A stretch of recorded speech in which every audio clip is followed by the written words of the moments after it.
Coming up next on Arizona Horizon, homeowners are staying put longer than ever. We'll talk about what that means for the housing market and the economy. Also tonight, Chicanos por la Casa organization is combining community and technology to promote healthy aging among Arizonans. And we will meet Arizona's new poet laureate and learn about her hopes to educate and inspire others around our state. Those stories and more next on Arizona Horizon. Arizona Horizon is made possible by contributions from the Friends of Arizona PBS, members of your public television station. Well, good evening and welcome to Arizona Horizon. I'm Rick DeBrule, filling in for Ted Simons tonight. A new report shows that homeowners are staying put in their houses for the longest time since the year 2000. Historic low mortgage interest rates that homeowners got during COVID are now causing many U.S. homeowners to feel locked into their homes. Experts say this may have a ripple effect throughout the economy as the housing market stays stagnant. Joining us right now is Mark Stapp, the Director of Real Estate Development at the W.P. Carey School at Arizona State University. And I guess let's start with a basic question. Why is people staying in their homes a bad thing? Or is it? Well, is it a bad thing? For some people, it's a good thing, right? So aging in place. For some people, aging in place means that it's easier for them to make that transition in their life. And for many of them, it's cheaper.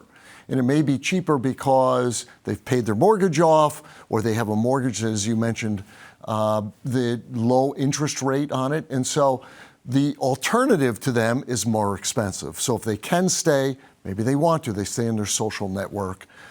What's bad about it is fluidity, right? So we need mobility in the marketplace. So you need housing to turn over, and you need people to be able to find places to live if they're moving here for jobs.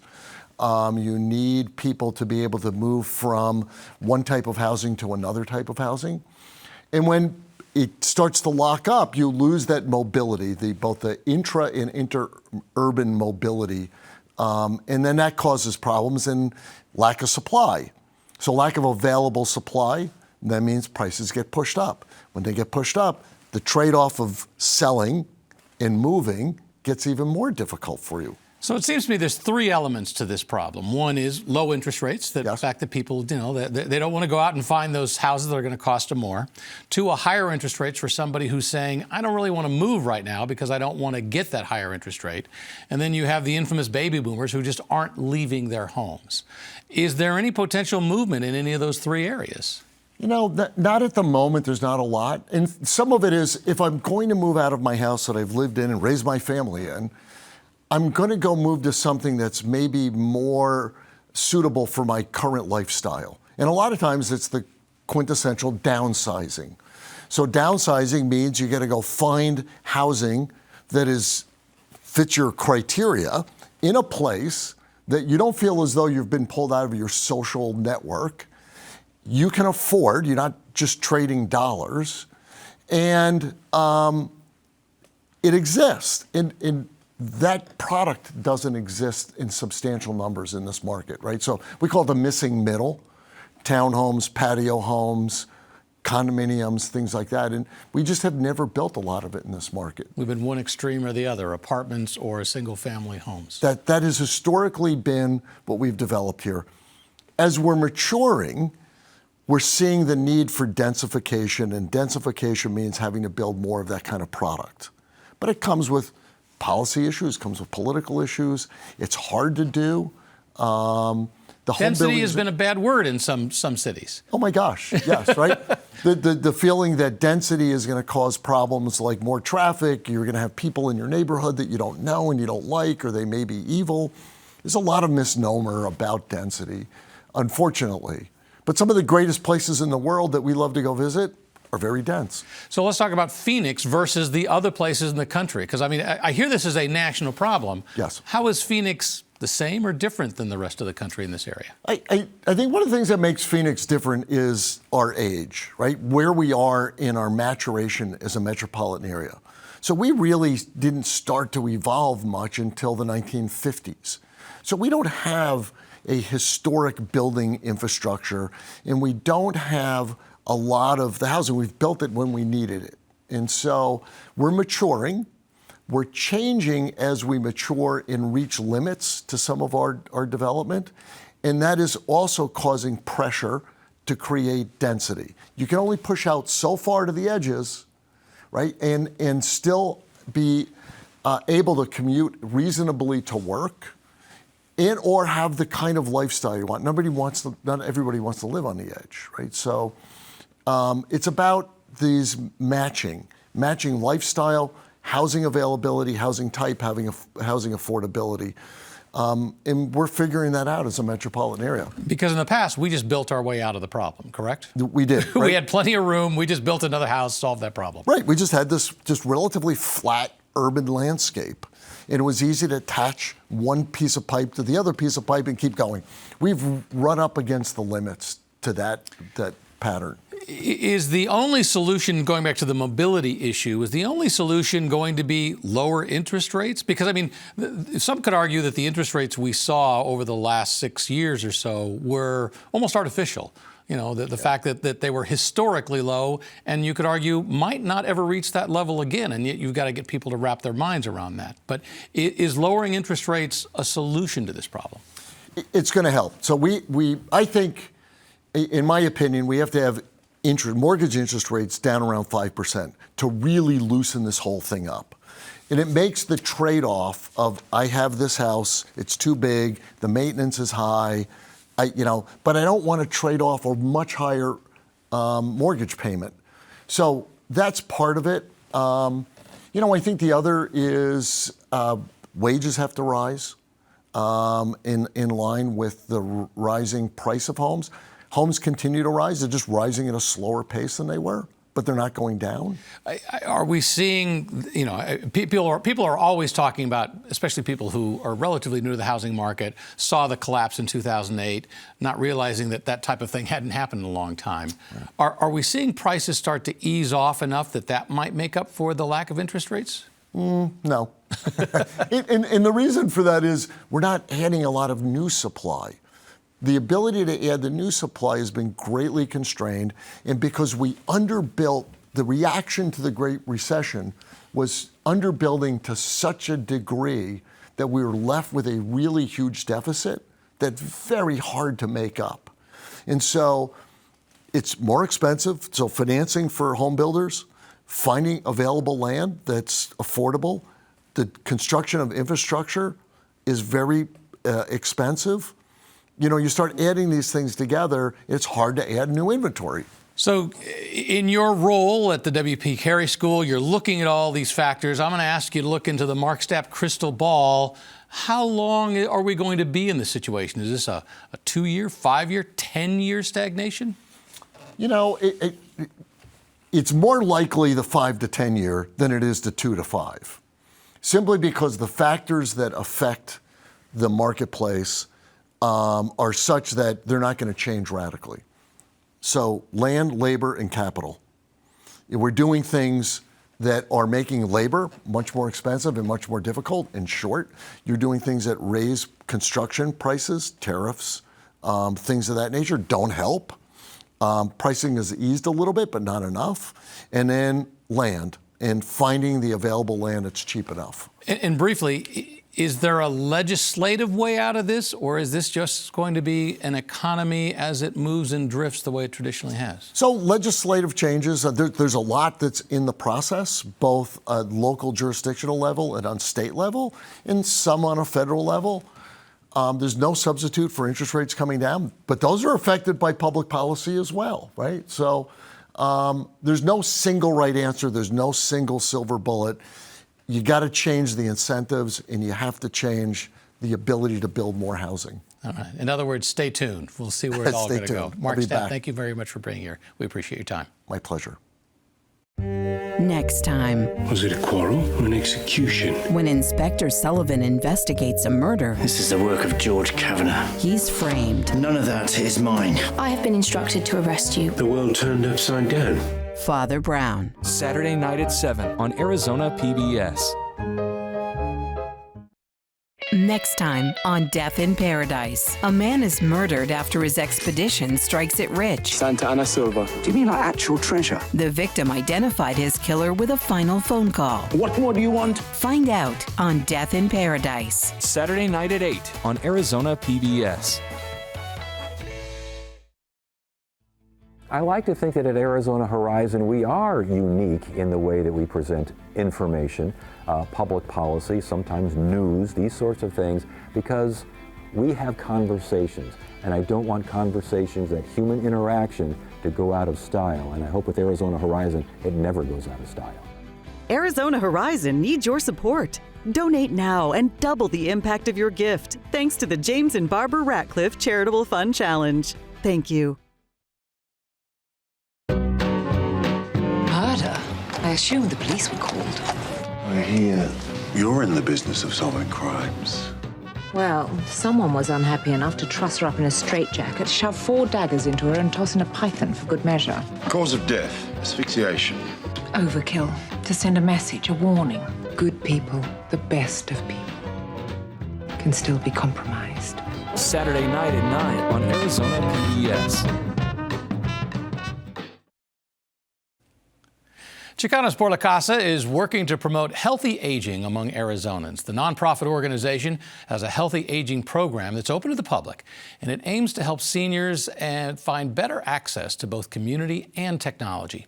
Here to talk about the impact of the program is the director of the Community Service Organization for Chicanos por la Casa, Roberto Del Real. Thank you very much for being here. We appreciate it. Thank you for the invite. Let's start, before we get into this cool technology side of it, let's talk about the Healthy Aging program at Chicanos por la Casa. What is that? What do you guys do? So that program has been around for over 40 years. It's been supporting Arizona for a very long time. Not just in Phoenix, we're also in Tucson now. We have 2 other centers. So it's a senior center that's equipped with a full commercial kitchen that provides congregate meals for our seniors. It's nutrition-based, a lot of education classes, a lot of prevention. We do everything. We do everything to put smiles on their faces. And need-based in terms of how much people are paying? There's no payment. There's no payment at all, even better. I mean, we're grant funded, right? And we have community partners that cover a lot of the expenses. But no, our seniors can give a contribution to the program if they'd like, but if not, we take care of that for them. That's so awesome. It's a congregate meal every day. So let's talk about now the complication that, I mean, every age group at some point has this, but in terms of seniors and Hispanic seniors in particular, of technology. And you're coming up with a plan to kind of bridge that working with Cox. Explain that. Yeah, so we were fortunate to get some funding through Cox Communication to develop an innovation lab. You know, when we get our seniors into our location, to our home, you know, we do a basic needs assessment, and we started seeing that a lot of our seniors wanted to learn about how they were going to gap this digital divide, right? They wanted to learn, like, how do I go on a computer? How do I make a Facebook? How do I log into my bank account? How do I look at my pharmacy, my medications? And everything is online these days. Everything's online, and just their phones. They'll walk into the center with their phone and, can you help me out? I don't know your password. But we just saw that there was a need there and a curiosity from our seniors. So we were able to be gifted this lab with Cox Communication, and it's thriving. And there's both a hardware element as well as, I guess I could call it a software, but the interface. In other words, you have the equipment. Do they have the computers? And you now have those that they can access. But then are there enough, websites, for example, that are in Spanish, true Spanish translations? Do you have Spanish language keyboards? I mean, there's so many different elements that kind of come into play with this that you have to work with your seniors. Yeah, luckily our staff are all bilingual. And a lot of our seniors, they want to learn the language, and they feel comfortable. They understand it. They might struggle a little bit communicating with it, but they get it. And with the hardware, we have so many different components to it. Like, everything's online. If they want it in Spanish, they can get it in Spanish. AI, right? One of the coolest things is we have VR headsets. And that's something new that these seniors are, us also, we get excited with it, that they're getting to experience this. They get to go to museums in their hometowns, visit their old neighborhoods, learn different classes. There's so many different lines of education and that they're getting from these little headsets, and then their laptops, and we do different classes in English, Spanish, whatever is needed. Yeah. So you mentioned seniors coming in and just handing you their phone, but as you look at these seniors who are coming into the technology center, is there a single largest area of need that you look at them as they come in and say, this is where the gap exists and where we need to help them? I'd say right now it's some of their medical appointments. We learned during COVID that, we had to go online. We were forced to it. The seniors struggled. A lot of them didn't have access to that. This computer lab gives them access to that. There are private sections where they can do their appointments, even just checking on their medications. How can I fill my get my refill, right? Go into my pharmacy. So I think that was the biggest need. And then a little bit of like behavioral health, that came in, a little telehealth. So yeah, we do that also at the company. How long has the Innovation Center been open? I believe it was November. Okay, so not long. I was just curious how it's going, in its early months. We started with laptops. We were donated laptops, a couple years back, and they were refurbished from the schools, and we started seeing okay, they like this. We got some iPads, and we're like, there's a bigger need. We need something bigger, and this was the dream. And our IT department, came in. They're like, what if we do a computer lab? We're like, that's what we want. The seniors want this. And then luckily Cox came in with funding, and it just all came together, and our amazing staff at the center and our support from our leadership. So everything fell into place. And those seniors that, maybe in the beginning were like, oh, this is kind of interesting. How have they kind of adapted to thinking of this as not just a fun little interesting thing, but as an important part of their world now? Yeah, it's just another piece of our centers, of our programming, but it's a fun part. There's education, but there's fun also. We're trying to implement more of our nutrition classes, get a lot of recipes in there. They can print. We're getting 3D printers for them also pretty soon. So there's just so many different pieces. We're going to keep growing. We pivot. It's important to do that, especially for that age group. And trust me, I'm in that age group, so I know it very well. Thank you, Roberto. We really appreciate your time. Best of luck with the Innovation Center. It was a pleasure. Thank you. Thank you.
New England. So we got Pennsylvania, Virginia, New York. It's like, how New York's up there and there's all those little ones there? It's like those. New Hampshire? Maryland. Wait, I'm about to sing a state song. Pennsylvania? Do you know this song? Yeah, you don't know it? No. Right? Alabama, Alaska, Arizona, California, Colorado, Connecticut, Delaware. Delaware? Georgia, Hawaii, Idaho, Illinois, Indiana. Maine, Rhode Island. New Jersey, New Mexico, New York, North Carolina, North Dakota, Ohio. North and South Carolina. Iowa, Kansas, Kentucky, Louisiana, Maryland, Massachusetts, Michigan. Massachusetts. West Virginia? Does that count? Wyoming, Pennsylvania. Pennsylvania? something Tennessee, Texas, Utah, Vermont, Virginia, Vermont. What was it? Yeah, I think we got 13. She said every state, so you got 13. I think so. That was brilliant. Oh, sorry, no. Well, Arizona has a new poet laureate. Dr. Laura Towie is an award-winning poet and writer and served as the poet laureate for the Navajo Nation from 2015 to 2019. She also taught English right here at Arizona State University for 25 years. And now she hopes to inspire and educate others in our state when it comes to poetry. Joining us now, we welcome the new Arizona laureate, poet laureate, Dr. Laura Towie. Thank you very much for being here. We appreciate it. Thank you. And before we talk about your journey in getting here, let's explain what is a poet laureate? What's the job? What's the role? That's a question I think a lot of people ask. You know, what does a poet laureate do? But I usually say I think the poet laureate came from the Greeks who used to honor individuals in their community that excelled in various ways, whether it was medicine or athletics or literature and so forth. And so they would make this laurel out of the laurel plant and put it on their head. And I think that's where the U.S. Eventually adopted that.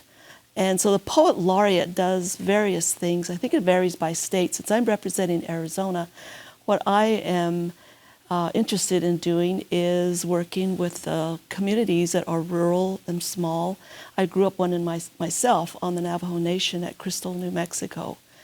And I know what it's like to be in a rural place where you don't have access to poetry or even libraries. I didn't have a library or even a television when I was growing up. So I know there are communities like that in Arizona, and I will be outreaching to some of those communities, or if they want to outreach to me and say, hey, we'd like for you to come down and share some of your poetry or do a workshop or anything like that. So I'm here for that. That's part of what a poet laureate does, I think, is also educating people on poetry. Now, I think some people might feel like, what is poetry? It's a mysterious thing that has to rhyme. I mean, a lot of us grew up with Walt Whitman or Robert Frost or Emily Dickinson. Yes. But as we've gotten older now, we've discovered poetry is different as well. That's right. And, we have a lot of younger poets that are writing now. And so part of what I want to do also is bring poetry to the communities and say, these are our Arizona poets, and show them some of their work. I think that's important for the Arizona community to know who our writers are. So let's talk about your journey. How did you become the poet laureate for Arizona? I mean, are you just a professional poet? We know you worked at ASU, but how do you become the poet laureate? Well, I was thinking about that one day, and I realized it's a lot of work over the years. I wanted to be a poet when I wanted to be a writer when I was about 12 years old. So I think I was lucky in that I knew what I wanted to do with my life. I grew up among storytellers, among my extended family, and I didn't know what poetry was until probably in junior high or high school. And then I didn't start writing until after I graduated from college. So I came late to publishing poetry, I think, and writing poetry. I was actually a closet poet for a while. Are you a traditional poet in terms of, iambic pentameter and No, I think I mostly write in free verse, and I write a lot of prose poetry, and I've also written librettos. You wrote one for the Phoenix Symphony, correct? Yes, and I wrote one. And real briefly, what is a libretto for those who don't know? Okay, libretto are the words for an opera or an oratorio. And I also wrote one for a company in France. So a poet laureate, as far as personally, my work as a poet has branched out with not only publishing and writing poetry, but writing librettos, and I'm also doing some public art with poetry as well. So a poet laureate, I think, as far from the way I define it, it branches out to many things, and it's working with words and literature and language and having fun with it. Because for me, poetry is a passion, and I enjoy reading. I've always enjoyed reading. And it just sort of came to me that when I was in college, I heard some poets that came to my university in Albuquerque. And I was struck by what they were reading. At that time, there were very few Native poets. But what they said struck me so deeply. I wanted to do what they were doing. But I didn't really know how to go about doing that. I didn't have role models. I didn't take classes because classes in Indigenous literature were not taught at the university at that time. So when I heard these poets come to my university and I listened to what they were saying, I knew that's what I wanted to do. People would be surprised to know that this is actually, the Poet Laureate has been established by the Arizona State Legislature. This is not something that the governor just decided to name on her own. There's actually a place for it within the state law now, correct? Yes. And you're the second one. I am the second one, yes. So we'll say the first female, but that's only because there have been two at this point, and the first one was a guy. So. Right. And the first Indigenous person to be a state Poet Laureate. And very briefly, what's your goal in terms of how far do you want to go in this state? Where do you want to be? And once again, we only have about 15 or 20 seconds to answer that question. Well, since I just started, the job is still coming to me, and I'm mainly right now doing a lot of what I'm doing now, interviews, getting my name out there. But eventually I'm going to go out, do some outreach with the communities in Arizona and work with them. Great. Dr. Laura Towie, the Arizona Poet Laureate, thank you very much for being here. We appreciate it. And that's going to do it for this edition of Arizona Horizon. Ted Simons will be back here tomorrow with our weekly Journalist Roundtable. I'm Rick DeBrule. Have a great night.